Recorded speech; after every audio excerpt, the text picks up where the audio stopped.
विचारसागर विचारसागर ग्रंथामध्ये तरंग 6वा आणि 6व्या तरंगामध्ये आपला विषय सुरू होता की स्वप्न पदार्थ जे आहेत ते स्वप्न पदार्थ नाही, चौथा परिच्छेद सुरू होता, झाला पूर्ण वाटतं आपला. प्राणाशिवाय अंतःकरण व इंद्रिय बाहेर जाऊन सत्य पदार्थ पाहतात, म्हणून स्वप्न पदार्थ सत्य आहेत याविषयी शंका आणि समाधान हा विषय सुरू झाला. सर्वप्रथम शिष्याने स्वप्न पदार्थ सत्य आहे हा मुद्दा त्या ठिकाणी उपस्थित केला होता. स्वप्न पदार्थ सत्य असण्याची त्याने 2 प्रकारची कारणं त्या ठिकाणी दिली. 2 कारणं सांगत असताना त्याने असं म्हटलं होतं की हे स्वप्न पदार्थ जे आहेत ते स्वप्न पदार्थ म्हणजे जागृत अवस्थेमध्ये जे काही पदार्थ आपण पाहिले आहेत त्या पदार्थाची ते स्मृती आहेत, असे एक कारण सांगितलं होतं. दुसरं कारण सांगितलं होतं की हे लिंग शरीर आहे ते स्थूल शरीराला सोडून बाहेर जाऊन आणि बाहेर सत्य पदार्थ त्या ठिकाणी पाहत आहे. अशा 2 प्रकारची त्यांनी त्या ठिकाणी स्वप्न पदार्थ सत्य असण्याची कारणं त्या ठिकाणी सांगितली. पण स्वप्न पदार्थ जे असतात ते स्वप्न पदार्थ बाहेरील विषयाची किंवा बाह्य पदार्थाची स्मृती होऊ शकत नाही.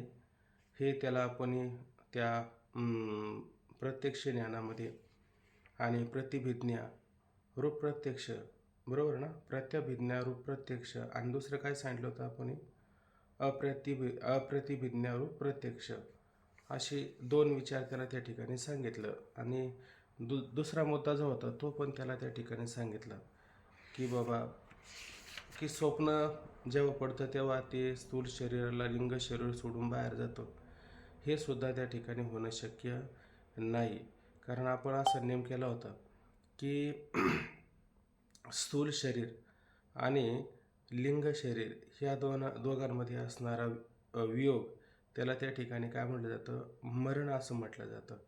मग त्या ठिकाणी स्थूल शरीराला लिंग शरीर सोडून जाऊ शकत नाही.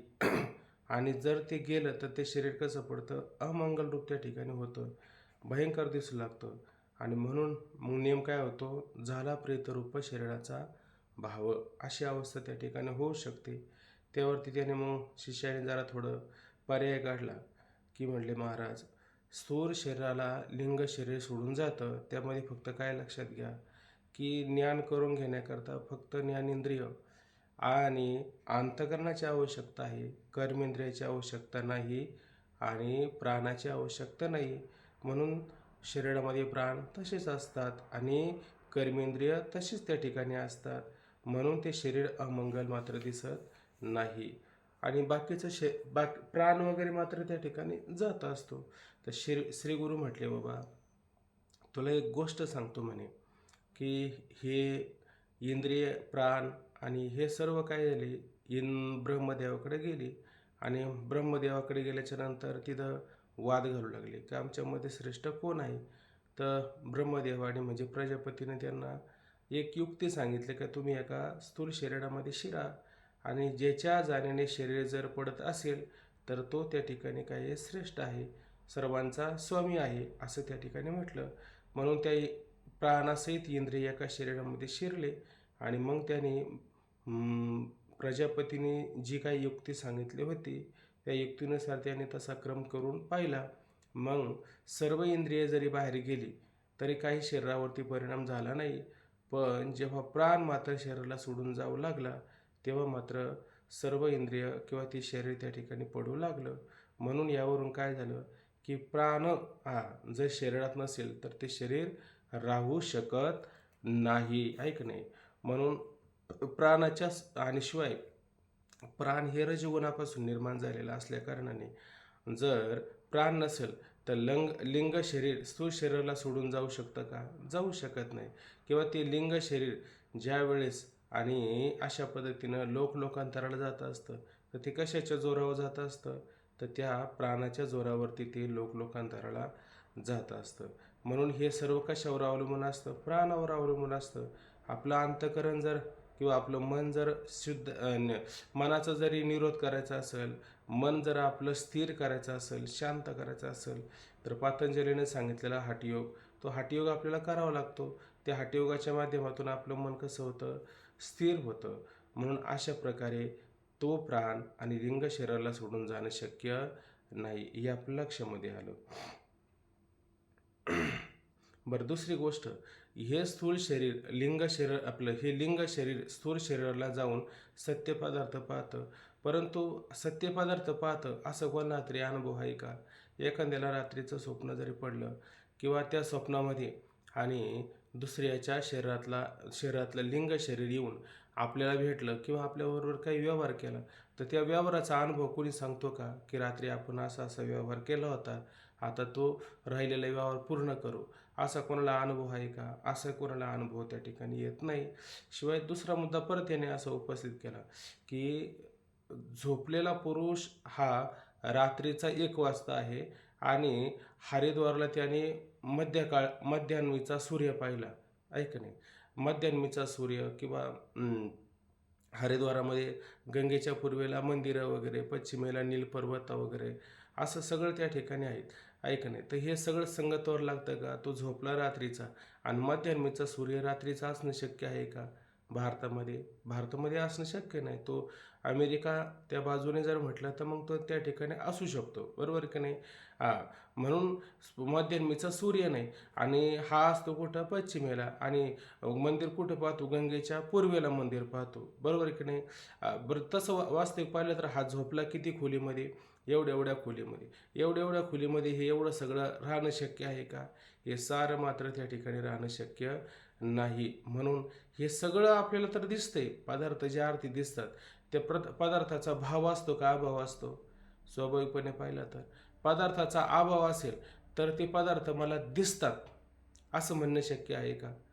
त्या पदार्थाच्या ठिकाणी भाव असला पाहिजे.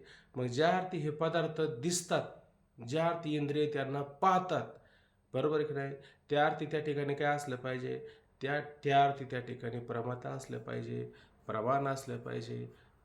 प्रमाता, प्रमाण आणि परिमिती किंवा प्रमेय आहे का नाही, असं त्या ठिकाणी असलं पाहिजे. किंवा दृश्य असलं पाहिजे, दृश्य, द्रष्टा आणि दर्शन असलं पाहिजे, असा नियम असला पाहिजे का नाही, असा नियम असला पाहिजे. मग हे शरीरच हे आपलं हे सर्व पदार्थ आपल्याला प्रतीतीला येतात. मग हे सर्व पदार्थ प्रतीतीला येतात, मग हे पदार्थ उत्पन्न होतात कसे, तर श्री गुरु सांगतात, बाबा हे सर्व पदार्थ कल्पित अशा पद्धतीनं उत्पन्न होतात, आहे का नाही? मग हे पदार्थ कल्पित उत्पन्न होतात. मग हे कल्पित कसे उत्पन्न होतात? कल्पित उत्पन्न होण्याकरता काय काय पाहिजे आपल्याला? अहो, नुसता पदार्थ पाहिजे आहे. त्या पदार्थाला पाहण्याकरता कशाची आवश्यकता आहे? बाह्य पदार्थाची रीत आहे का लक्षात कोणाच्या? का त्याचा विसर पडलाय? आहे की मग सांगा बरं, बाह्य पदार्थाची रीत कशी सांगितली? अंतकरण इंद्रियाच्या माध्यमातून त्या वस्तूपर्यंत जाते, हम्म, त्या वस्तूचे ज्ञान होते. आभासच आहे. हम्म. म्हणजे तिथं प्रमात आहे का? तिथं प्रमाण आहे का? तिथं प्रमेय आहे का? आहे ना. अहो, हे 3 गोष्टी असेल तरच त्याला दर्शन होतं, तरच तो पाहू शकतो. जर हे 3 नसेल तर तो पाहिल का? तो पाहू शकत नाही. मग ज्या अर्थी त्या ठिकाणी ते पदार्थ प्रतीतीला येतात, मग ते पदार्थ तुम्हाला मानावं लागतील का नाही? का ते असत आहे? मानावे लागते. हा, पदार्थ असत आहे असं जर म्हटलं तर मग तुम्ही पदार्थ काय मग तुम्ही म्हणा पदार्थ दिसतोय पण सांगता येत नाही, असं आहे का कधी? जो पदार्थ दिसतो तुम्हाला तो कसा का होईना सांगावंच लागेल का नाही? तसं हे सगळं स्वप्नामध्ये प्रतीतीला येतं. मग हे सगळं उत्पन्न होतं म्हणून तर तुम्ही सांगता की नाही, पदार्थ मी पाहिला, स्वप्नामध्ये मी हत्ती पाहिला, स्वप्नामध्ये मी पर्वत, नद्या, नाली सर्व पाहिले, स्वप्नात आम्ही अमुक अमुक व्यवहार केला. हे सगळं ज्या अर्थी तुम्ही म्हणता त्या अर्थी ही सृष्टी उत्पन्न झाली का नाही झाली? झाली उत्पन्न, आहे का नाही? मग ही कोणती सृष्टी आहे? ईशकृत सृष्टी आहे का मनोमय सृष्टी आहे? ही ईशकृत आहे. ईशकृत सृष्टी आहे का? ईशकृत सृष्टीमध्ये रात्री सूर्य उगवल का? नाही नाही, रात्रीचा सूर्य स्वप्नातली उगवतो. जी आहे स्वप्नाची आहे ती मनोमय आहे. मनोमय. स्वप्नातली सृष्टी असते ना ती मनोमय सृष्टी असते, असा विचार करायचा आपण. ठीक आहे. हम्म. डोळ्यांना दिसणारी बाहेरची जी सृष्टी आहे ती ईशकृत म्हणावी लागेल ना. हा म्हणजे तो ईशकृत सृष्टी आहे त्या सूर्याचा उगवण्याचा जो वेळ असतो त्या वेळेत कधी बदल होतो का? कधीच बदल होत नाही. बरोबर आहे की नाही? चंद्र बरोबर, सूर्य बरोबर, पृथ्वीचं फिरणं बरोबर, पाऊस, सगळ्या तिन्ही ऋतू अगदी सारं व्यवस्थित होत असतं. पण मनोमय सृष्टीचं तसं असतं का? नाही. ती कल्पना अविद्येमुळे निर्माण झाल्यामुळं ती वाटेल तसं अशा पद्धतीची ती सृष्टी असते. पण हे जे निर्माण झालेलं आहे हे कसं आहे? कल्पना अविद्या तिने झाला जीव. कल्पना याच्यामध्ये पुष्कळ असू शकतात असं लक्षात घ्यायचं. मग हे सगळे पदार्थ उत्पन्न झाले. काय उत्पन्न झालं? अंतःकरण उत्पन्न झालं, ज्ञानेंद्रिय उत्पन्न झाली आणि दृश्य जे पदार्थ आहेत ते सारे उत्पन्न झाले. मग हे झालेत आणि पाहिलेत आणि ज्या अर्थी हे पाहिले याला स्मृती म्हणू शकता का? याला स्मृती म्हणू शकत नाही. याला तुम्हाला खरंच म्हणावं लागेल. याला स्मृती म्हणून चालेल का? नाही. मग हे पदार्थ उत्पन्न झाले, हे पदार्थ आम्ही पाहिले, मग हे खरे आहेत का खोटे आहेत याचा निर्णय करू आपण. पण ते पदार्थ सध्या तरी कसे आहेत? कल्पित आहे असाच विचार करावा लागेल. का कल्पित आहे? कारण तुम्हाला जे स्वप्न पडतं ते स्वप्न कशात पडतं म्हणून त्याला सांगायचं कल्पित आहे का खोटं आहे, आपलं खरं आहे असं सांगायचं आहे. म्हणून परिच्छेद क्रमांक 5 स्वप्न पदार्थ आंतरिक कल्पित असल्याविषयी शंका व समाधानपूर्वक सिद्धी. श्री गुरु.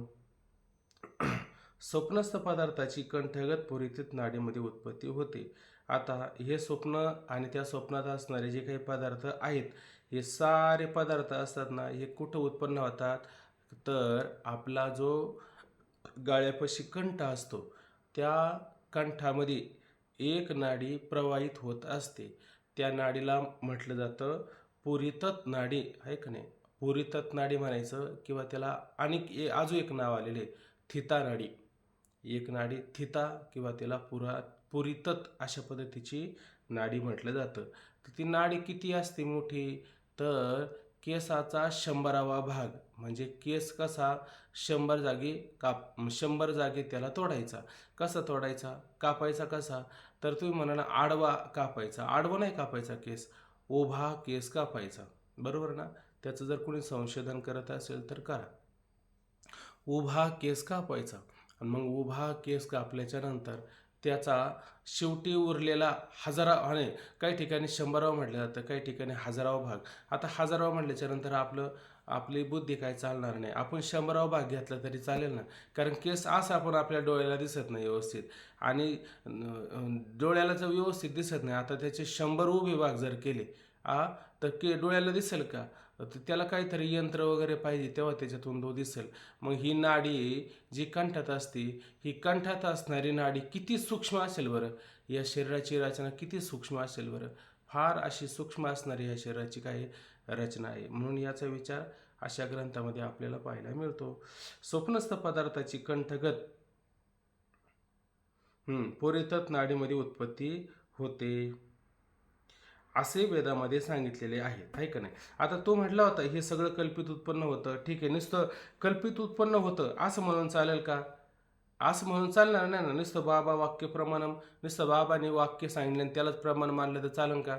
नाही. तिथं कसं तस्मात शास्त्र प्रमाणम, शास्त्र प्रमाण अनुभव असं काहीतरी असलं पाहिजे का नाही?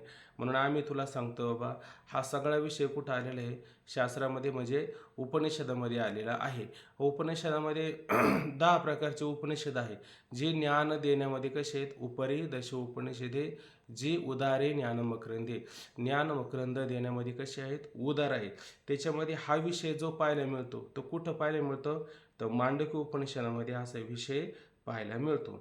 म्हणून स्वप्नस्थ पदार्थाची कंठगत पुरितत नाडीमध्ये उत्पत्ती होते असे वेदामध्ये सांगितले आहे. मांडकी उपनिषदामध्ये असे सांगितले आहे की जागृत पदार्थ स्वप्नात प्रतीत होत नाही. त्याच्यात अगदी स्पष्ट सांगितले की जागृत पदार्थ स्वप्नामध्ये प्रतीत होत नाही. जर जागृत पदार्थ स्वप्नात प्रतीत झाले असते तर काय झालं असतं माहिती आहे का? स्वप्न आपल्या मनावर नसतं का? तसं स्वप्न आपल्याच मनावर असतं, पण ते कल्पनेने तयार झालेलं असतं. यथावित स्वप्न असतं का? नसतं. जर आपण जागृतीमध्ये जे पाहतो आहे की नाही, तसं स्वप्नामध्ये जर होत असेल तर आजचं स्वप्न आपल्या मनावर, मग आपण हे कामंसुद्धा व्यवस्थित केली असते. आपल्या सगळ्या क्रिया, आपले सगळे व्यवहार अगदी व्यवस्थित झाले असते. आणि जर आपण बाकीचं सगळे जागृतीमध्ये व्यवहार चांगले केले तर स्वप्नातले व्यवहार कसे दिसतील? चांगले दिसतील. असा कधी कोणाला अनुभव आहे का? कधीच अनुभव नाही. तरी पण बावले म्हणतात की नाही, जागता जवाशी जे तव जेणे ध्याने भावना भावीजे. ऐक नाही, ती भावना एक लक्षात घ्या. त्या शब्दामध्ये पण काहीतरी बावलींचा अर्थ आहे की नाही. ती भावना मात्र तशी शिल्लक राहते की नाही. भावना तशी शिल्लक राहते, पण तो पदार्थ तसा राहतो की शिल्लक तसा राहत नाही. मग भावना, आता मला सांगा, जसं विष्णू देवाची पूजा करतात तिथं जसा भाव ठेवतात, तसं महादेवाच्या ठिकाणी भाव तर ठेवू शकतो की नाही? ठेवू शकतो. मग भावना मात्र कशी राहते? तशीच राहते. पदार्थ बदलला की नाही? पदार्थ बदलला. मग इथं काय घेऊ शकतो आपण? भावना घेऊ शकतो ना. जेणे ध्याने भावना भावीजे. जशी भावना आणि भाव तुम्ही तयार करता तसे पदार्थ कसे स्वप्नामध्ये उत्पन्न होत असतात. मग जागृतीमध्ये तुम्हाला भावना असते का? हो. आणि मग तशीच भावना काय होते? स्वप्नामध्ये सुद्धा येते. मग इथं भावना येते का स्मृती येते? आता इथं स्मृती मात्र येत नाही. असा विचार केला तरी माऊलींच्या ओवीला सुद्धा न्याय होऊ शकतो या ठिकाणी. आणि आहेचे का? येत नाही का पूर्ण? थोडा तरी अनुभव येत नाही का आपल्याला? येतोच ना. हो.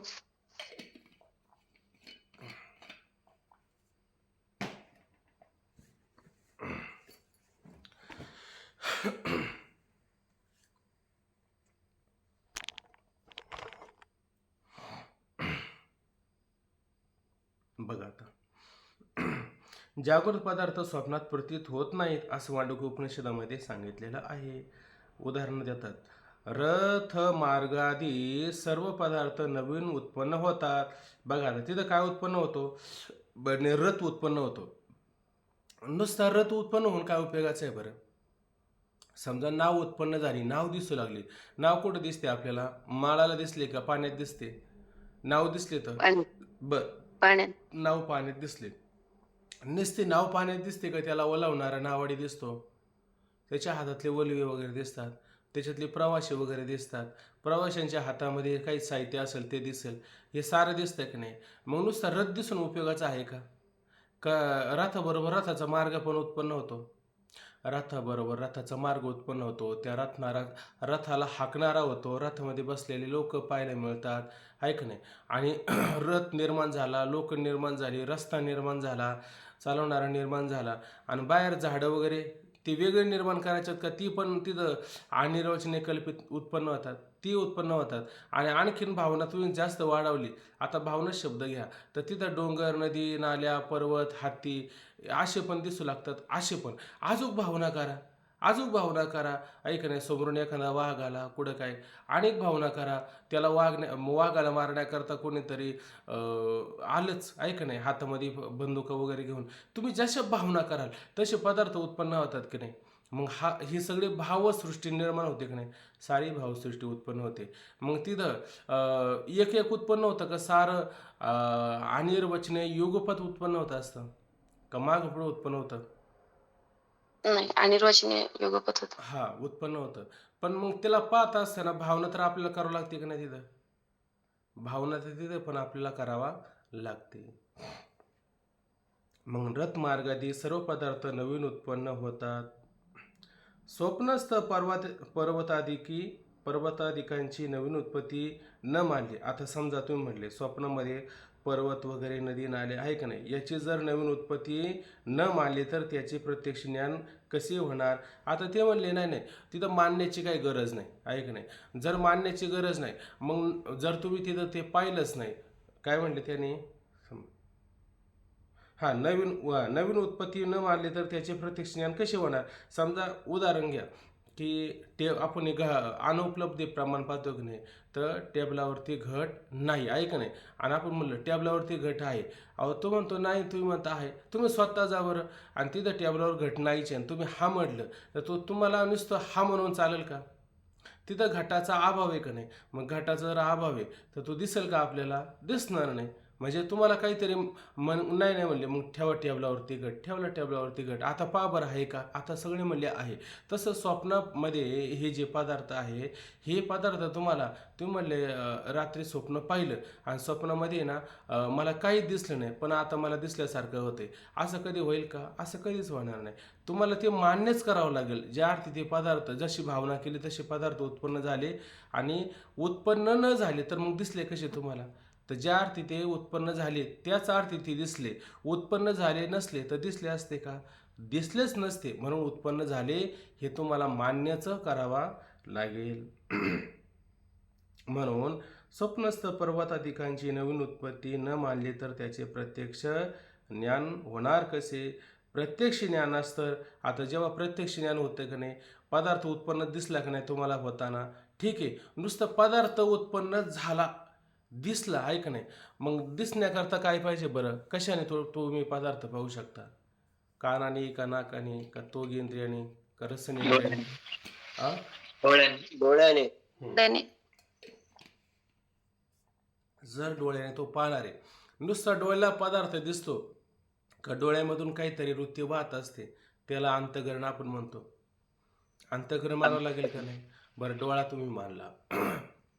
बरं समजा तुम्ही रथावर बसत होते, तेव्हा रथावर डोळा जाऊन बसला का पायावर तुम्ही पायाने चालत गेले, मग रथावर बसले, हे सगळे इंद्रिय कर्मेंद्रिय ही सगळी दिसली तिथं, ही सगळी होतेच ना आपल्याला. का नुसता डोळा होता? डोळा नव्हता.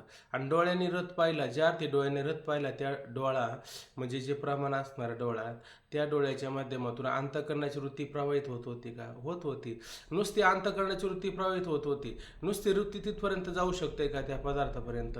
नाही जाऊ शकत. मग त्या वृत्तीमध्ये असणारा आभास ऐकणे किंवा त्याला प्रमाण असं म्हणतो. जेव्हा ते इंद्रियाच्या द्वारे असतं तेव्हा त्याला प्रमाण म्हणतो. आता असतं तेव्हा त्याला अंतःकरण म्हणतो.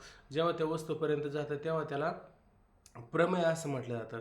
म्हणजे प्रमाता, प्रमाण आणि प्रमेय याची पण त्रिपुटी असते का? याची पण त्रिपुटी असतात.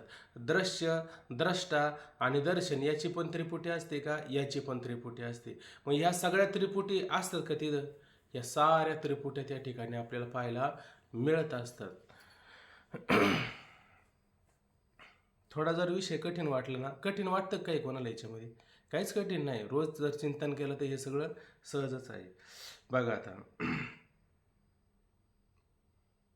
प्रत्यक्ष ज्ञानास्तर इंद्रियाद्वारा अंतःकरण वृत्तीचा पदार्थाशी संबंध असावा लागतो. याकरता पर्वतादी विषय आणि त्याच्या ज्ञानाचे साधन इंद्रिय किंवा अंतःकरण ही सर्व शरीराच्या आतच उत्पन्न होतात. ही सर्व शरीराच्या आतच कशी उत्पन्न होतात? सत्य उत्पन्न होतात का कल्पित उत्पन्न होतात? जेव्हा स्वप्न पडतं त्यावेळेस हे सारी आत उत्पन्न होतात, पण कसे होतात? कल्पित उत्पन्न होतात, असं लक्षात घ्यायचं. म्हणून इंद्रिय अंतःकरण ही सर्व शरीराच्या आत आहे का नाही? का?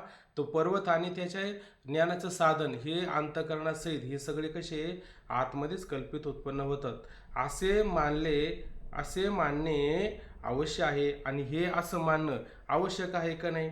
आवश्यक असतं. आणि ते कसे असतात? कल्पित असतात. जर ती सत्य उत्पन्न जर झाली तर त्याचा नाश कधी होईल का? ती जर सत्य उत्पन्न झाली तर त्याचा नाश होईल का? बरं सत्य उत्पन्न होतील कसे सांगा बरं? म्हणजे असं लक्षात घ्या, हा झोपला कुठं? हा झोपला, याची खोली केवढी होते बरं? 10x10ची खोली होती आहे का नाही? मग 10x10च्या खोलीमध्ये एवढा मोठा पर्वत आला कसा? एवढा मोठा हत्ती बसला कसा? एवढा मोठा रस्ता चालला कसा काय? ह्या सगळ्या गोष्टी 10x10च्या खोलीमध्ये होतील का? होऊ शकत नाही. बरोबर आहे की नाही? मग हे स्वप्न कुठं पाहिलं? पुरितत नाडीत. आणि त्या पुरितत एवढी नाडी आणि केसाचा 100वा भाग जरी म्हटलं, इतकी सूक्ष्म नाडी, त्याच्यामध्ये एवढा मोठा रस्ता मावला का? बरं त्याच्यामध्ये एवढा मोठ्या रस्त्यावरती रथ कस काय गेला? बरं त्याच्यामध्ये एवढे पर्वत नद्या नाले कसे काय पाहिले? ऐक नाही. मग हे ज्या अर्थी त्यामध्ये पाहिले तुम्हाला नाही कसं म्हणता येईल, ज्या अर्थी पाहिलं त्याची अनुभूती तुम्हाला आहे का नाही, म्हणून तर तुम्ही जागा झाल्यावर म्हटले आम्हाला स्वप्न पडलं, असं तुम्ही अनुभव सांगता. आणि अनुभवाचा आपलाप कधी करता येईल का आपल्याला? करताच येणार नाही. मग ते पदार्थ पाहिले, मग ते पदार्थ कसे होते? ते पदार्थ आता दिसतात का? ते आता दिसत नाही. मग ते कुठं दिसत होते? स्वप्नात दिसत होते. ऐक ना, येरमध्ये जे प्रतिभाषे ते निद्रस्त स्वप्न जैसे तैसा आकारो हा स्वरूपे मायावंशे. ऐक नाही, जे आधी नसतं, जे नंतर नसतं, जे फक्त मध्ये प्रतीतीला येत असतं, ते सत्य म्हणायचं का त्याला कल्पित मिथ्या म्हणायचं? तर त्याला कल्पित मिथ्या म्हणायचं. असं आपण काय केलेलं आतापर्यंत नियम आहे. म्हणून जेव्हा अर्थी पदार्थ पाहिला त्या अर्थी त्या पदार्थाला तुला मान्य करावा लागेल, पण त्याला सत्य न म्हणता त्याला कल्पित अशा पद्धतीनं म्हण. आता हे कल्पित का म्हणायचं बरं आपल्याला? त्याचं कारण काय? तो किती प्रयत्न केला तर तो पदार्थाला सत्य मानण्याचा प्रयत्न करतो, तो पदार्थाला मिथ्या मानण्याचा प्रयत्न करतो का? त्याला काय करायचंय? तुमची कोणती इमारत त्याला कोसळून द्यायची? आ कोणती इमारत कोसळून द्यायची त्याला? वेदांत शास्त्राची इमारत आहे का नाही, ती वेदांत शास्त्राची इमारत काही जरी झाली तर ती कोसळली पाहिजे, असा त्याच्या मनातला काय आहे? भाव आहे. म्हणून तो प्रयत्न करतो का हे सगळे पदार्थ सत्य आहे, सत्य मानायला काही फरक पडतो का? मानानं सत्य असा तो प्रयत्न करतोय, आहे का नाही? मग आता तो त्याला जी जी हातवटी तुम्ही जिथं जिथं जिथं पर्याय काढून सांगशाल का हे सगळं कल्पित आहे, हे सर्व मिथ्य आहे, असं तुम्ही जसं सांगायचा प्रयत्न कराल की नाही, त्याच्यातलं तो एक एक धागाद्वारा का होईना घेऊन तो त्याचं खरं करण्याचा प्रयत्न करतोय. खोट तो त्याचं मान्यच करत नाही, ऐक नाही. काय मान्य करत नाही? समजा आता जाधव बाबांचं असं वाक्य ऐकलं की ते म्हणले दोन पैलवान मनामध्ये कुस्ती लागली, आहे का नाही, आणि कुस्तीमध्ये ना एक पैलवान तो कुस्तीत चित झाला, हारला, आहे का नाही, तरी तो म्हणला नाही नाही मी हारलोच नाही, मी पराजित झालोच नाही, फक्त माझी पाठ टिकली म्हणे. अरे पाठ टिकली म्हणजेच तो हारला याचा अर्थ असा होतो म्हणे. नाही नाही, पाठ टिकल्याने हारला असं कुठं होतं का? नाही नाही, मला ते मान्यच नाही. तसं याला कोणती गोष्ट सांगली का तो त्याच्यातून काहीतरी संशोधन करतो. इथं आपल्याला वकील असा कोर्टामध्ये काहीतरी पर्याय शोधतो, तसं हा काही ना काही पर्याय शोधतो. फक्त आपल्याला त्याची काय आली पाहिजे? हातवटी आली पाहिजे, मग लक्षात येऊन जाईल. चला, आता त्याच्यावरती शिष्य बोलतो. स्वप्न पदार्थ शुक्तिरजताप्रमाणे साक्षीभाष्य आहेत, त्याच्या ज्ञानाकरता इंद्रियांचा किंवा अंतकरणाचा उपयोग नाही. आता हे मान्य केलं. काय म्हणला की स्वप्न पदार्थ शुक्तिरजताप्रमाणे, म्हणजे शुक्तीवरती जसा रजव जसा सर्प प्रतीतीला येतो आणि शिंपल्यावर जसं रजत चांदी प्रतीतीला येतं, ऐक नाही, तर ते सगळं कसं असतं? साक्षीभाष्य असतं. आणि साक्षीभाष्य शब्दाचा अर्थ विचारात घेतो तेव्हा तिथं अंतकरण वृत्तीचा विचार करायचा का अविद्या वृत्तीचा विचार करायचा? येईल का कोणाला सांगता? अविद्या वृत्ती. हा, तर ते सगळं प्रकाशन कोणत्या वृत्तीनं होतं? तर अविद्या वृत्तीने त्याचं प्रकाशन त्या ठिकाणी होत असतं. म्हणून हे स्वप्न हे कसे रज्जू सर्पाप्रमाणे आम्हाला प्रतीतीला येतं. रज्जू सर्पाकार भासेले जगडंबर, आहे का नाही? अशा पद्धतीनं हे सगळं कसे साक्षीभाष्य, म्हणजे त्याचं प्रकाशन कोण करतो? प्रमाता करेल का? प्रमाता करू शकतो प्रकाशन, पण प्रमाता आतलं प्रकाशन करतो का बाहेरचं प्रकाशन करत असतो? बाहेर. बाहेरचं प्रकाशन करतो तेव्हा त्याला प्रमाता असं म्हटलं जातं. आणि आत जे असतं प्रकाशन त्याचं सगळं प्रकाशन साक्षी करत असतो, असा विचार आहे. त्याच्या ज्ञानाकरता इंद्रियांचा किंवा अंतकरणाचा उपयोग नाही. आणि त्याचा उपयोग आहे का कुठं? त्याचा आतमध्ये अंतकरणाचा उपयोग नाही, कशाचाच उपयोग नाही. म्हणजे ते सगळे पदार्थ काय होतात? कल्पित उत्पन्न होत असतात. याचा उपयोग कुठं होऊ शकतो? जेव्हा जागृती असते, त्या जागृतीमध्ये बाह्य पदार्थाच्या ज्ञानाची रीत समजून घ्यायची, त्यावेळेस इथं याचा विचार केला जातो, पण इथं याचा विचार केला जात नाही. म्हणून स्वप्नात पर्वतादी पदार्थाची उत्पत्ती मानणे योग्य आहे. म्हणून स्वप्नामध्ये पर्वतादी पदार्थ जे आहे का नाही त्याची उत्पत्ती मान्य योग्य आहे, ठीक आहे. परंतु इंद्रिय, अंतकरण आणि प्रमाता याची उत्पत्ती मान्य योग्य नाही. पण इंद्रिय, अंतकरण आणि प्रमाता यांची उत्पत्ती मान्य योग्य नाही, कारण ती शरीराच्या आतच आहे. आता शिष्य काय म्हणतो? ठीक आहे, ते पदार्थ उत्पन्न होतात इथपर्यंत गोष्ट आम्हाला कळाली, ठीक आहे ना.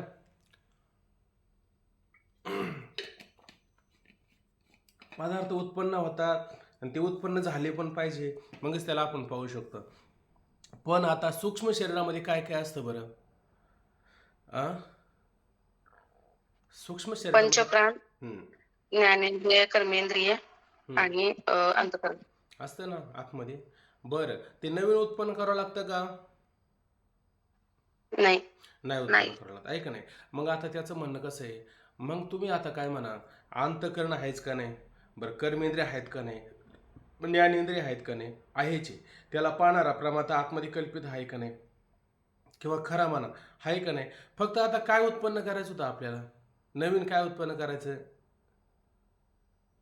काय उत्पन्न केलं पाहिजे नवीन आपल्याला? अंतःकरण उत्पन्न करायचं का नवीन आता? नाही. बर, इंद्रिय उत्पन्न नवीन करायचे का आपल्याला? नाही, आहे का नाही? नाही. काय उत्पन्न करा बरं, त्याला पाहणारा कोणी नवीन उत्पन्न करायचं आहे का आपल्याला? मग काय उत्पन्न करायचे आपल्याला आता स्वप्नात? कल्पित पदार्थ. कल्पित पदार्थ, पर्वत आदी, रथमार्ग आदी हे फक्त उत्पन्न करायचे. मग काय उत्पन्न मानायचं? फक्त हे पदार्थच उत्पन्न होतात एवढंच माना. अंतःकरण वगैरे मानायची गरज आहे का नवीन? इंद्रिय वगैरे याला माणूस नका, असं त्याचं म्हणणं आहे. हे वाटतं का ना आपल्याला संगतवार शिष्याचं म्हणणं? हे संगतवार शिष्याचं म्हणणं वाटतं, खरोखर तो शिष्य म्हणतो तसंच आहे असं आपल्याला वाटतं. ठीक आहे ना? म्हणून आता परत वाचतो. स्वप्न पदार्थ शुक्ती रजताप्रमाणे साक्षी भाष्य आहे, त्याच्या ज्ञानाकरता इंद्रियांचा किंवा अंतःकरणाचा उपयोग नाही. आणि याचा उपयोग कुठं होतो? जागृतीत होतो. स्वप्नामध्ये मात्र ते असतात, सूक्ष्म शरीरामध्ये मात्र ते असतात. म्हणून स्वप्नात पर्वतादी पदार्थाची उत्पत्ती मान्य योग्य आहे. परंतु इंद्रिय, अंतःकरण आणि प्रमाता याची उत्पत्ती मानणे योग्य नाही, कारण ती उपलब्धच आहे. नवीन उपलब्ध करण्याची काही गरज नाही, ती शरीराच्या आतच आहे. त्यावरती आता श्री गुरु त्याचं समाधान करतात.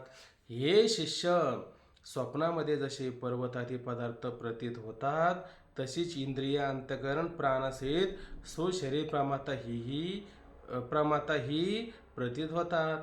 मग आता श्री गुरु काय म्हणतात बाबा,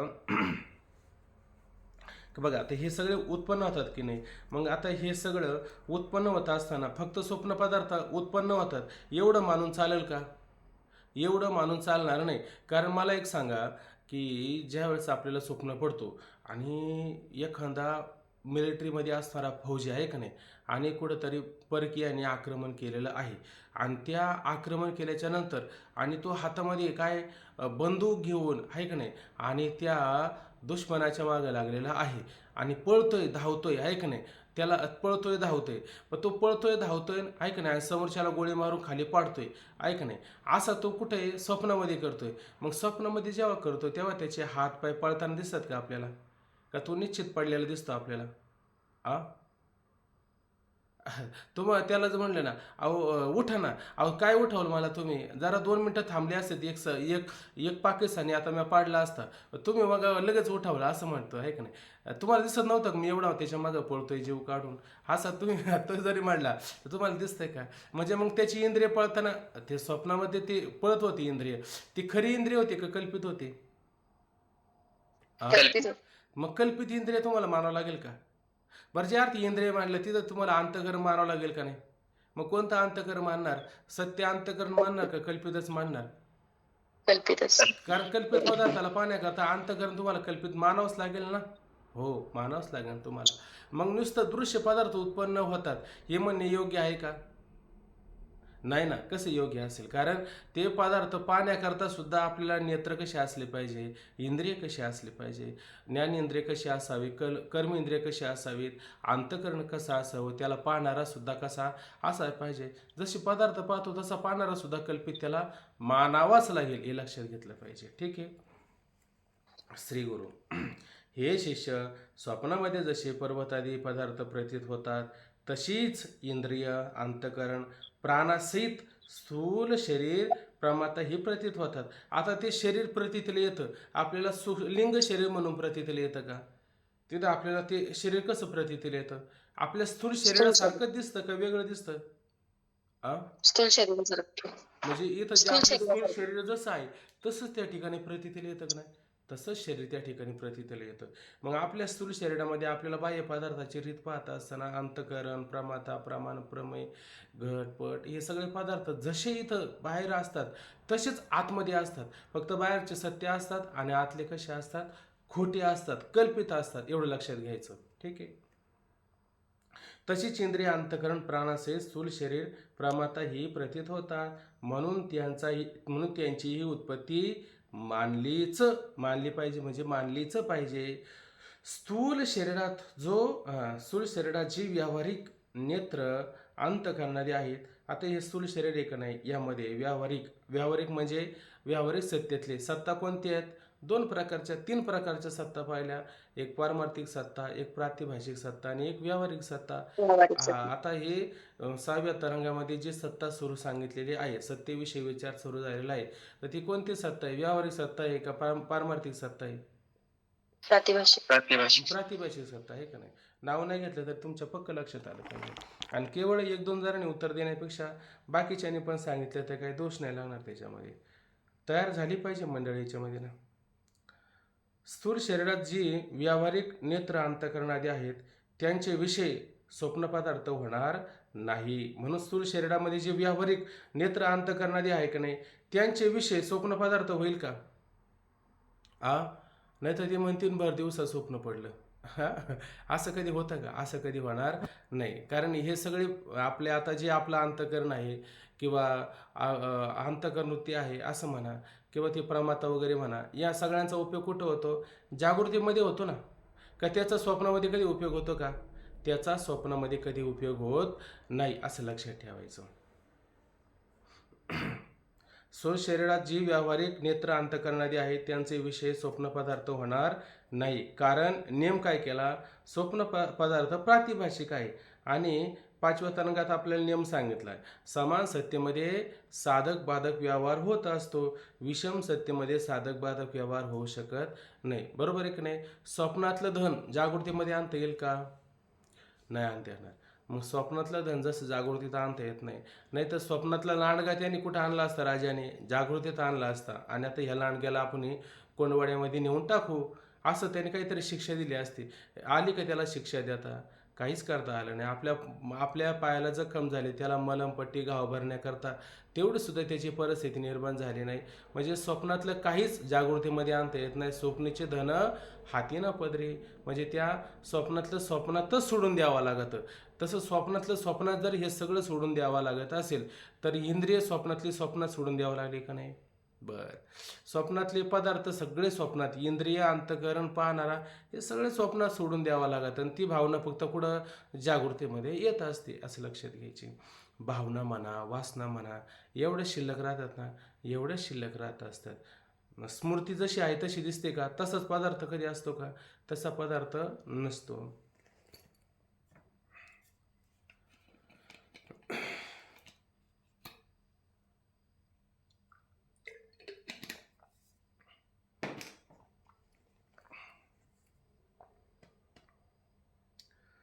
त्याचे विषय स्वप्न पदार्थ होणार नाही. कारण स्वप्न पदार्थ प्रातिभाषिक आहे. समान सत्तावान पदार्थ एकमेका साधक बाधक होतात, हे 5व्या तरंगात सांगितलेच आहे. म्हणून व्यावहारिक सत्यवान नेत्राधिक स्थूल शरीराच्या ठया असले तरी त्यांना स्वप्नातील प्रातिभाषिक पदार्थ विषय होणार नाही. आता हे बघा की व्यावहारिक सत्तावान असणारे कान, नाक, डोळे वगैरे जे आहे हे स्थूल शरीराच्या ठिकाणी असतात. बरोबर की नाही? आणि ते स्थूल शरीराच्या ठिकाणी जसे आहे तसेच राहतात. त्यांना स्वप्नातील प्रातिभाषिक सत्तेतील जे काही पदार्थ आहेत ते त्यांना कधी विषय होतील का? आपला डोळा ज्यावेळेस आपण झोपून घेतो, बरोबर की नाही, मग हा डोळा जरी काही लोक म्हणतात बघ ना, त्यांचे डोळे उघडे, कदाचित ते आपल्याला पाहतील का आपल्याला? ते डोळे उघडे असले तरी पाहू शकत नाही, आहे का नाही? कारण तो कोणता डोळा आहे? तो जागृतीमध्ये असणारा डोळा आहे. स्वप्नातला कल्पित झालेला डोळा स्वप्नातले पदार्थ पाहू शकतो. जागृतीत असणारा डोळा तो मात्र स्वप्नातले पदार्थांना पाहू शकत नाही. तो तसाच आहे त्या ठिकाणी, त्याच्यात काही बदल होत नाही. म्हणून त्यांना स्वप्नातील प्रातिभाषिक पदार्थ विषय होणार नाही. शिवाय व्यावहारिक इंद्रिय आपल्या गोलका सोडून कार्य करण्यास योग्य नाही. आणि व्यावहारिक इंद्रिय आपापलं गोलक म्हणजे काय? राहण्याचं असणारं त्याचं स्थान, ते आपापल्या गोलकाला सोडून कधी जातील का? आपल्या गोलकाला सोडून जाणार नाही ना, आहे का नाही? गेला कुठं? रात्रीचा मध्यरात्री 12 वाजता हरिद्वारला गेला, आहे का नाही? हरिद्वारला गेला. हरिद्वारला कोणतं इंद्रिय गेलं? सत्य इंद्रिय गेलं का आपल्या गोलकाला सोडून? कल्पित इंद्रिय तिथपर्यंत गेलं तर तिथपर्यंत गेल्याचा फक्त भाव तयार झाला. ते काही तिथपर्यंत थोडं गेलेलं आहे, तिथं जात नाही ते. आता हे भक्तिशास्त्रामध्ये असा भाव निर्माण करायचं म्हणलं तर असा भाव निर्माण करू शकतो आपण. हे सगळं कल्पित उत्पन्न करू शकतो. तुकोबरांच्या भाषेमध्ये घेतो कल्पनेचे भोग न मानिती बाह्य रंग असं चिंतन आपल्याला भक्तिशास्त्रामध्ये करता येतं, पण तो व्यवहार इथं चालत नाही. असो चला. शिवाय व्यावहारिक इंद्रिय आपल्या गोलका सोडून कार्य करण्यास योग्य नाहीत. स्वप्नात तर एखादा पुरुष हातात काही पदार्थ घेऊन धावतो. उदाहरण दिलं. स्वप्नात तर एखादा पुरुष हातात काही पदार्थ घेऊन धावतो. त्या काळी त्याचे हस्तपादादी अवयव लोकांस निश्चिल दिसतात. ऐकणे, त्या काळामध्ये त्याचे हस्तपादादी अवयव कसे असतात? एकदम शांत झालेले. ऐकणे, का हातपाय हालताना दिसतात कुठं? त्याला उठवलं का तो म्हणतो, अहो का उठवलं? आता मी धरला असता हातासरशी, म्हणजे हातातच आला होता, एवढं तुम्ही मला काय केलं? जाग केलं. आहे की नाही? असं होतं की नाही त्या ठिकाणी? असं होतं. म्हणून त्या काळी त्याचे हस्तपादादी अवयव लोकांस निश्चल दिसतात. यावरून ते स्थूल शरीरात इंद्रियाची व्यापार नाही, म्हणून स्थूल शरीरामध्ये त्या इंद्रियाचे व्यापार मात्र होत नाहीत. तर स्वप्नात नवीन उत्पन्न झालेली हस्तपादादी इंद्रिये ते व्यापार करतात. व्यावहारिक इंद्रिय त्या ठिकाणी व्यापार करायला जातात का? व्यावहारिक इंद्रिय स्वप्न पदार्थातले कोणतेही व्यापार करत नाही. तर ते व्यापार कोणते करतात? त्या असणाऱ्या कल्पित पदार्थाला पाहण्याकरता कल्पित पदार्थाचीच आवश्यकता असते. नियमाप्रमाणे समान सत्य साधक बाधक व्यवहार, विषम सत्तेमध्ये साधक बाधक व्यवहार होत नाही. म्हणून तिथं या इंद्रियांचा व्यवहार होईल का? एकही व्यवहार होणार नाही. तिथं तीच इंद्रिय, ते पदार्थ कल्पित, त्याला इंद्रिय सुद्धा कल्पितच मानावं लागतील. सत्य इंद्रिय असून चालेल का? बरं आता मला सांगा, कंठगत नाडी आहे का नाही आपल्या कंठात? पुरीतत नाडी, तिथं नाडी आहे का नाही? डोळ्याला दिसते का? डोळ्याला दिसायला पाहिजे ना. आता ज्या अर्थी ती डोळ्याला दिसत नाही, त्या अर्थी मग स्वप्नातल्या दिसेल का डोळ्याला? नाही. मग हा डोळा त्या स्वप्नातल्या पदार्थाला पाहिल का? जर ह्या डोळ्याला कंठगत नाडी दिसली असते आणि त्याच्यातले पदार्थ दिसले असते तर स्वप्नात आम्ही मान्य केले असते, पण ह्या डोळ्याला मात्र ते दिसत नाही, असं लक्षात घेता येतं. तर स्वप्नात नवीन उत्पन्न झालेली हस्तपादादी इंद्रिय ते व्यापार करतात असे मानणे आवश्यक आहे. म्हणून स्वप्नात कल्पित इंद्रिय निर्माण होतात आणि त्या काय करतात? तिथं व्यवहार करतात असे मानणे आवश्यक आहे. असेच स्वप्नामध्ये सुखदुःखाचे ज्ञान आणि त्या ज्ञानाचा आश्रय प्रमाताही तसेच स्वप्नामध्ये सुखदुःखाचे ज्ञान आणि त्या ज्ञानाचा आश्रय प्रमाता ही प्रतीत होतात. आता स्वप्नामध्ये जे काही पदार्थ पाहतात, समजा तुम्हाला वाघ प्रतीतला आला तर तुम्हाला अनुकूल आहे का प्रतिकूल आहे? वाघ स्वप्नातला प्रतिकूल आहे. मग त्याचं काय होतं? आपल्याला प्रतिकूल ज्ञानापासून दुःख होतं. आणि जर त्या ठिकाणी आणखीन आपल्याला कुठं सद्गुरू भेटले, देवाचं दर्शन झालं, वाह, काय कुठं नाही झालं तरी स्वप्नामध्ये मात्र आज आम्हाला श्रीगुरू भेटले, ईश्वराचं दर्शन झालं, असं तुम्ही म्हणता. मग त्याच्यातून तुम्हाला काय अनुकूलता वाटते, आहे का नाही? मग त्याचं तुम्हाला काय होतं? सुख होतं. म्हणजे नुसतं जागृत पदार्थातून सुखदुःख होतात असं नाही. स्वप्न पदार्थामध्ये सुद्धा काय होतं असतं? आपल्याला सुखदुःख असतं, आहे का नाही? आणि तिथली भावना चांगली दृढ असते का नाही? अहो, जागृतीमध्ये अगदी जीव काढून जरी ठेवला, बाबा ऐक ऐक, तरी तो ऐकायला तयार होतो का? नाही ऐकायला तयार होत. आणि स्वप्नामध्ये एखादा असा श्रीगुरू आले आणि म्हटले, ऐक नाही, तुला स्वप्नात आता श्रीगुरूने सांगितलं किंवा देव स्वप्नामध्ये येतो आणि सांगतो, ऐक नाही, तर अशा भक्ताला तू त्रास देऊ नको, तो भक्त माझा फार प्रिय आहे. हा जेव्हा जागा होतो की नाही, तेव्हा पटकन त्या भक्ताच्या घरी जातो आणि दादा माझं चुकलं बरं का, मला माफ करा बरं का, साक्षात देव माझ्या स्वप्नात आले आणि देवाने मला दर्शन दिलं आणि अशा पद्धतीने हे मला सर्व काही सांगितलेलं आहे का नाही? जागेपणे कधी विचारलं का? नाही. आणि स्वप्नामध्ये असं स्वप्न पडलं तेव्हा तो लगेच गेला का नाही तिथं? म्हणजे स्वप्नातला आपण जास्त मनाव घेतो, जागृतीतला आपण जास्त मनाव घेत नाही. असं होतं की नाही आपल्याला? असं होतं आपल्याला. सत्यनारायणाची कथा, हा राजाला तृप्ती स्वप्नात. हा स्वप्नामध्ये मग स्वप्नातलं जास्त आपल्याला पटतं, आहे की नाही? स्वप्नातलं जास्त. आणि वाईट स्वप्न पडलं तरी लगेच तुळशीच्या कानात जाऊन सांग, मांत्रिकाला सांग, काहीतरी पर्याय करा, असं जास्त काहीतरी पर्याय. म्हणजे तो स्वप्नाला फार महत्त्व देतो, आहे का नाही? कारण तो अजून काही कुठं असतो? स्वप्नातच असतो. एखादा शहाणा असेल तर तो काय म्हणला असता? हे सगळं कसं आहे? तो राजा कुठे गेला? जनक राजा कुठे गेला होता? अष्टवक्रांकडे गेला होता. अष्टवक्र त्यांचे गुरुजी होते आणि अष्टवक्रांनी सांगितलं हे एक खोटं आणि ते एक खोटं, आहे का नाही. आणि ह्याहून तिसरी सत्ता आहे ती परमार्थिक सत्ता आहे, ती खरी आहे का नाही. तो राजाच असा कोणीतरी विरळा असावा लागतो निश्चय करणारा. तसं आपल्याला निश्चय होत नाही. आपल्याला आता जरी स्वप्न पडलं असं रात्री ना, त्या स्वप्नावरती कवर बी आपण तासभर चिंतन करू शकतो, पण म्हणू शकत नाही हे स्वप्न खोटे, म्हणजे आपल्याला त्याच्यातच रमावं वाटतं, आहे का नाही. तर रमू नये म्हणून आता इथं हा विषय इथं सांगितलेला आहे. म्हणजे ह्या तरंगात हा विषय जरी आपण चांगला जर बारकाईने समजून घेतला तरी आपण स्वप्न पदार्थामध्ये रमणार नाही. चला पुढे पहा. त्याचीही नवीन उत्पत्ती मानलीच पाहिजे, कारण उत्पन्न न झालेला पदार्थ प्रतीत होत नाही, आहे का नाही. उत्पन्न न झालेला, समजा टेबलावर घट नाहीच आहे, मग तो घट नाहीच आहे म्हणजे त्याला नाहीच म्हणावं लागेल का, हा म्हणावं लागेल, नाहीच म्हणावं लागेल. तसे स्वप्नामध्ये जे पदार्थ उत्पन्न झाले तेच प्रतीतीला येतात. जे पदार्थ उत्पन्न झाले नाही ते प्रतीतीला येतात का, ते मात्र प्रतीतीला येत नाही. उत्पन्न न झालेला पदार्थ प्रतीतीत होत नाही, हा सिद्धांत आहे घटाभावाप्रमाणे. ठीक आहे. या एकंदर कारणावरून ज्ञाता, ज्ञान, न्यायादी त्रिपुटी, ज्ञानाचे विषय आणि व्यवहार हा सर्व समाज स्वप्नामध्ये नवीन उत्पन्न होतो. काय काय उत्पन्न होतं तिथं, ज्ञाता, ज्ञान आणि ने. याच्यात कसं करायचं बरं विचार. नेत्याला काय म्हणायचं, प्रमाता प्रमाण आणि प्रमेयाच्या संबंधाने लाव बरं संगती.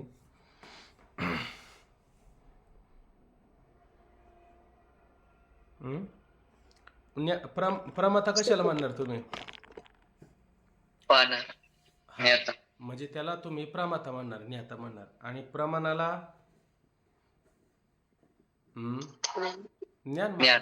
ज्ञान हा, आणि प्रमेयाला नेय असं म्हणणं, आहे की नाही. म्हणजे प्रमाता, प्रमाण आणि प्रमेय, ज्ञाता, ज्ञान आणि नेय ही त्रिपुटी ज्ञानाच्या विषयी, आहे का, ज्ञानाचं विषय होत असताना, तो पदार्थ उत्पन्न होत असताना, आणि व्यवहार, आणि ते पाहिल्याचा काय व्यवहार म्हणजे रथमार्गादी, आहे का नाही. रथमार्गादी हे सगळे काय आहे, प्रमाता आहे का प्रमाण आहे का प्रमेय आहे.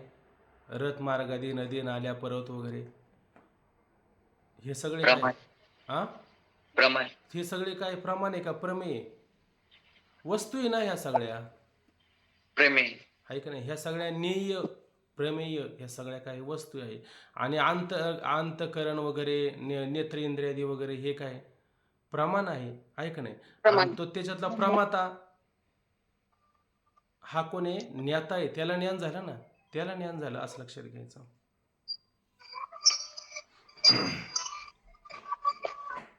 एकंदर कारणावरून ज्ञाता, ज्ञान आणि ने त्रिपुटी ज्ञानाचा विषय आणि व्यवहार हा सर्व समाज स्वप्नामध्ये नवीन उत्पन्न होतो. नवीन उत्पन्न होतो म्हणजे एक एक उत्पन्न होतो का एकदम सगळेच उत्पन्न होतात. एकदम युगपत उत्पन्न होतात असं लक्षात घ्यायचं. नवीन युगपत उत्पन्न होतात. अनिर्वचनीय ख्यातीमध्ये ब्रह्मज्ञान व त्या ज्ञानाचे विषय सर्व अनिर्वचनीय उत्पन्न होतात. अनिर्वचनीय ख्याती पाहिली की नाही आपण, सर्व ख्यातींमध्ये श्रेष्ठ असणारी ख्याती कोणती, अनिर्वचनीय ख्याती. सगळ्या ख्यातींचं मताचं खंडन झालं की नाही. आणि अनिर्वचनीय ख्यातीचं मत कोणी खंडन केलं का, सत्ख्याती असो, अख्याती असो, अन्यथा ख्याती असो, शून्यवाद्याचे असो नाही तर विज्ञानवाद्याचे असू द्या, एकत्रित ख्यातीवाद्याने अनिर्वचनीय ख्यातीचं मत खंडन केलं का, खंडन केलं नाही. मग सगळ्यात श्रेष्ठ ख्याती कोणती ठरली, अनिर्वचनीय ख्याती श्रेष्ठ ठरली. मग अनिर्वचनीय ख्यातीमध्ये ब्रह्मज्ञान व ज्ञानाचे विषय अनिर्वचनीय उत्पन्न होतात. अनिर्वचनीय उत्पन्न होतात म्हणजे कसे बरं, अनिर्वचनीय ख्यातीची रीत काय बरं, बोला पटकन. स्वतःहून विलक्षण ज्याचं वर्णन करता येत नाही ते, ज्याचं वर्णन करता येत नाही, किंवा त्याला अनादी म्हणतात ना. पदार्थ उत्पन्न कसा होत असतो, तो कल्पित पदार्थ उत्पन्न होतो कसा, अंतकरणाची वृत्ती त्या पदार्थापर्यंत. कसं असं म्हणतात तुम्ही, उत्पन्न कसा होतो तो पदार्थ, त्याचं काय असलं पाहिजे, त्याचं कसं ज्ञान असलं पाहिजे आता सांगा बरं. म्हणजे तो पदार्थ उत्पन्न होतो, त्याचा संस्कार असला पाहिजे ना. असतहून विलक्षण असलं. त्याचं सामान्य रूपाने ज्ञान आणि विशेष रूपाने अज्ञान असं असलं पाहिजे, म्हणून तो पदार्थ उत्पन्न होत, आहे का नाही. असं लक्षात आणायचं थोडं थोडं. विसर नाही पडून द्यायचा. मग अनिर्वचनीय ख्यातीमध्ये ब्रह्मज्ञान व त्या ज्ञानाचे विषय सर्व अनिर्वचनीय उत्पन्न होतात. कधी? सामान्य रूपाने ज्ञान आणि विशेष रूपाने काय असलं पाहिजे? आपल्याला अज्ञान त्या ठिकाणी असलं पाहिजे. म्हणून त्या ठिकाणी हे अनिर्वचनीय आहे का नाही? वचन अनिर्वचन कथन करता येतं पण सांगता येत नाही, आहे का नाही? काय तो निर्वचन म्हणजे कथन करणे आणि अनिर्वचन म्हणजे आता सांगता येत नाही. मग काय सांगता येत नाही? ती एक जरा थोडं हास्यास्पद आहे. आमचे एक मालक होते आणि त्या मालकाने एक गाडी घेतली होती आणि ते जरा बोबडे बोलायचे, आहे का नाही? तर त्याच्यामध्ये असं होतं, गाडीचा नंबर होता 89 आहे का नाही? तर 89 हा शब्द आहे का नाही? तर त्या अंकाला इंग्लिशमध्ये काय म्हणणार? 8989 आहे का नाही? पण ते होते जरा बोबडे. ते म्हणायचे ते ट्रान्सपोर्टला फोन केला आणि सांगितलं आमची गाडी भरायची. ते म्हणले मग गाडीचा नंबर सांगा. ते म्हणले येत नाही. येत नाही. ते म्हणले येत नाही तर मग पाठवता कशाला? अहो गाडीचा नंबर येतो, मराठीत सांगा म्हणले 89 अशी गंमत आहे. चल, हा सिद्धांत तर इतर शास्त्रकारांच्या सिद्धांताहून विशेष आहे. आता बघा, बाकीचे पण शास्त्रकार होऊन नाही गेले का? त्यांच्या पण ख्यात्या आहे का नाही? त्या सर्व ख्यात्याहून हा शास्त्रकारांचा सिद्धांताहून कसा आहे? अनिर्वचनीय ख्यातीचा सिद्धांत विशेष अशा प्रकारचा आहे. का विशेष आहे? हे सगळे पदार्थ कसे असतात? ते सत नसतात, असत नसतात, सताहून कसे असतात? विलक्षण स्वरूपाचे असतात. तुम्ही त्याला असत म्हणू शकता का? असत म्हणू शकत नाही. का बरं असत म्हणू शकत नाही? अहो प्रतीतीला नाही आले का तुम्हाला? दिसतात का नाही धडधडीत? हो दिसतात. बरं मग त्याला तुम्ही काय म्हणू शकत नाही? असत म्हणू शकत नाही. आणि सत का म्हणू शकत नाही बरं? त्याचं वर्णन करता येत नाही.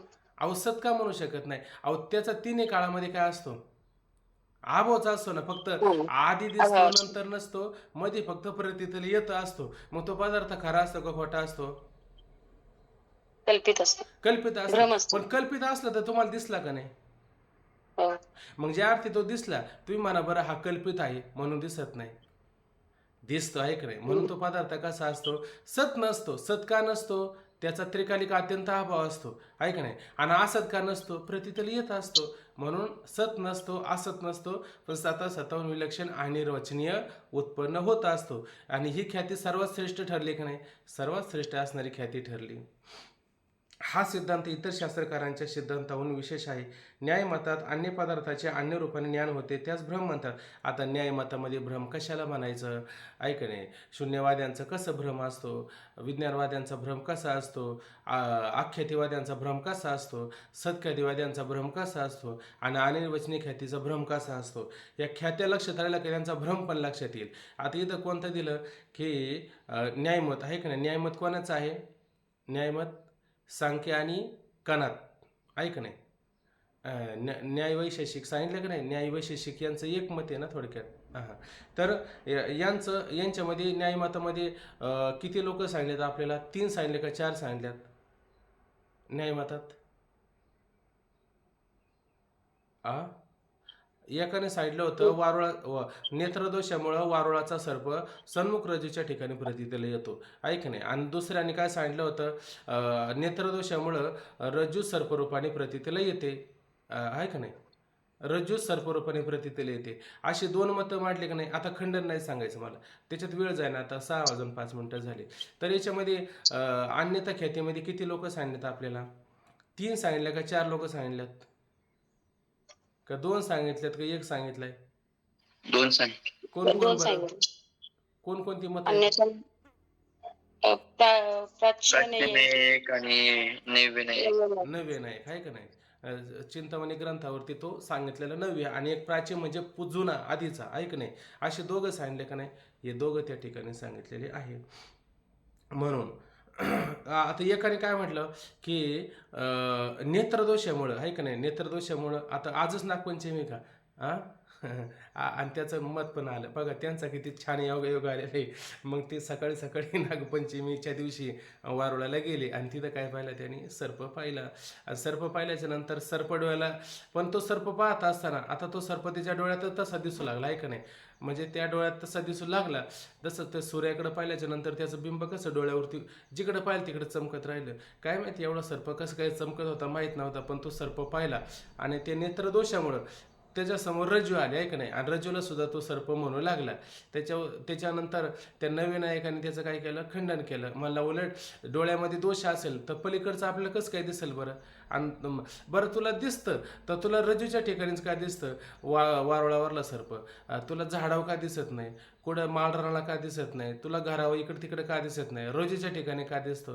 तर ते म्हणलं तुझं मतच काय त्या ठिकाणी कसं आहे, चुकीचं आहे. नेत्रदोष आहे ही गोष्ट आहे, मला मान्य आहे. पण वारुळावरला जो सर्प आहे का नाही, तो सन्मुख रजेच्या ठिकाणी दिसतो असं म्हणण्यापेक्षा नेत्रदोषामुळं रज्जू सर्परूपाने प्रतीतीला येते असं म्हणतो त्या ठिकाणी, ऐक नाही. त्याच्यानंतर आख्यातिवाद्याने त्याचं एक खंडन करून टाकलं, ऐक नाही. काय काढलं की अन्याचं अन्य रूपाने जर ज्ञान होतं तर मग मोरीला पाहून डोंगराचं ज्ञान व्हायला पाहिजे, किंवा डोंगराला पाहून मोरीचं ज्ञान व्हायला पाहिजे. जाऊ दे, आता नवीन लोकांना ही फार जड जाईल आणि जुन्या लोकांना फार बरं वाटेल, पण जाऊ द्या, राहू द्या तसंच. महत्त्वाचा मुद्दा कळाला ना आपल्याला, हे महत्त्वाचं आहे.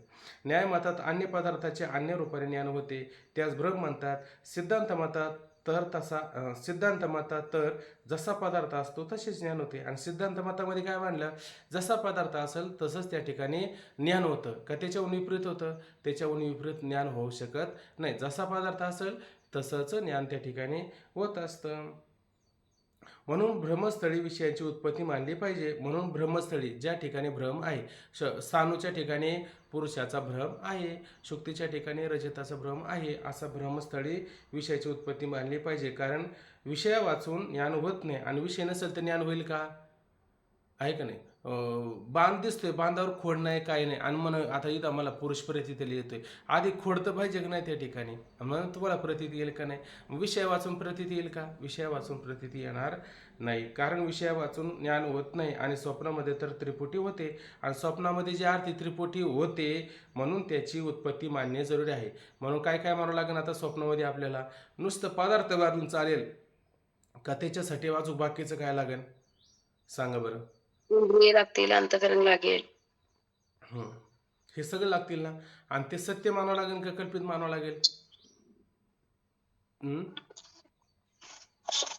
तिथंच सत्य मानायला लागतील, पण असताना कल्पितच आहेत ना. स्वप्नामध्ये सत्य मानायचे का कल्पित मानायचे, कल्पित मानायचे. कल्पित कल्पित मानावं लागेल मानायचे. ना, आहे का नाही. आणि तिथं अंतकवृत्ती मानायची का अविद्यावृत्ती मानायची, अविद्या. अविद्यावृत्ती मानायची, सुषुप्तीत अविद्यावृत्ती मानायची, आहे का नाही, असं लक्षात घ्यायचं. आता इथं थोडी आता शिष्याने नवीन काही शंका केली, एवढी शंका आपण पाहू आणि थांबून घेऊ वाटलंच तर. शिष्य महाराज, स्वप्न पदार्थाची उत्पत्ती मानून स्वप्न दृष्टांताने आपण जागृतीत पदार्थ मिथ्या सांगता. बारके नायका मी लक्षात येऊन जाईल.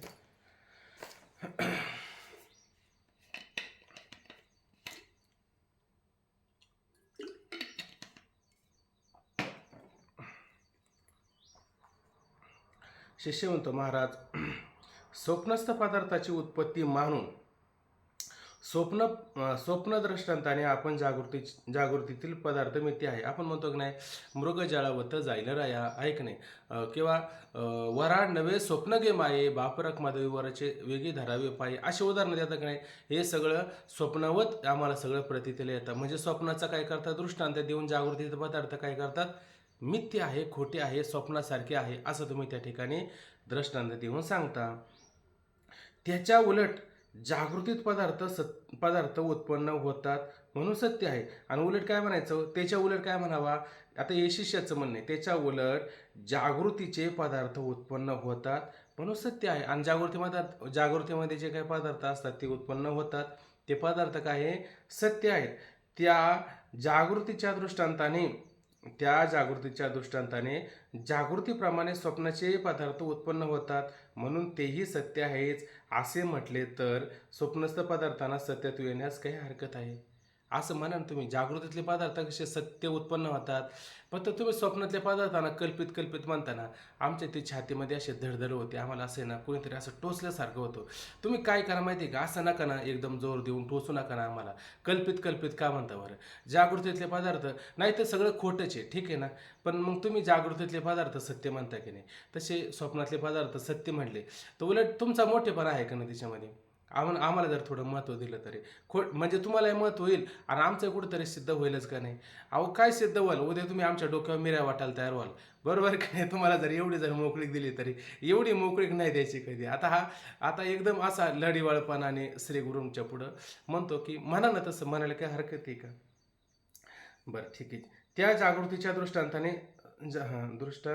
जागृतीच्या दृष्टांताने जागृतीप्रमाणे स्वप्नाचे पदार्थ उत्पन्न होतात म्हणून तेही सत्यच आहे असे म्हटले तर स्वप्नस्थ पदार्थांना सत्यत्व येण्यास काय हरकत आहे.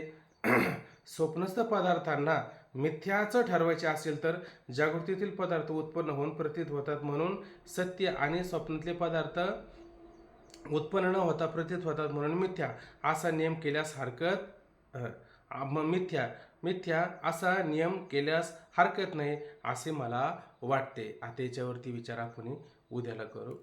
पुंडलिक वरद हरी विठ्ठल श्री ज्ञानदेव तुकाराम पंढरीनाथ भगवान की जय. माऊली ज्ञानेश्वर महाराज की जय. जगद्गुरु तुकाराम महाराज की जय. ओम पूर्णमदः पूर्णमिदं पूर्णात् पूर्णमुदच्यते पूर्णस्य पूर्णमादाय पूर्णमेवावशिष्यते. हरि ओम. शांती शांती शांती. रामकृष्ण हरी. किती पानं झाली आपली आतापर्यंत.